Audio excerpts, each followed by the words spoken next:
నేను సుచిత్ర ఎల్లానండి.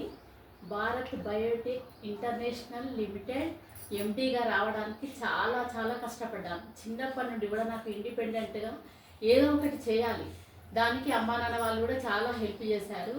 స్వేచ్ఛగా ఉండాలి అని నాకు ఇష్టము. గేమ్స్లో కూడా పార్టిసిపేట్ చేసేదాన్ని. అమ్మ వాళ్ళు సింగింగ్ కూడా నేర్పించారు. మ్యూజిక్ అంటే కూడా చాలా చాలా ఇష్టము. అదే స్టడీస్ కోసం ఫారిన్ వెళ్ళాను.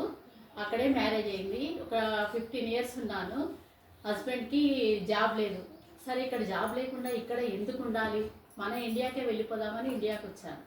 ఇండియాకి వచ్చి ఏం చేశానంటే డిఫరెంట్గా ఆలోచించాను. ఎవరు చేయంది అందరికీ ఉపయోగపడేది. అందుకే భారత్ బయోటెక్ ఇంటర్నేషనల్ లిమిటెడ్ పెట్టాను. దానికి చాలా నెగిటివ్ వచ్చింది, పాజిటివ్ వచ్చింది. నెగిటివ్ను తొక్కి పడేసుకుంటూ పాజిటివ్కి వెళ్ళిపోయాను. దానికి ఇప్పుడు 1000 పైనే వర్కర్స్ నా దగ్గర వర్క్ చేస్తుండ్రు. ఫారిన్లో కూడా వర్క్ చేస్తుండ్రు. దానికి ఎంతో కృషి చేసినందుకు ఆ గాడ్ గిఫ్ట్ నాకు హెల్ప్ చేసిండు.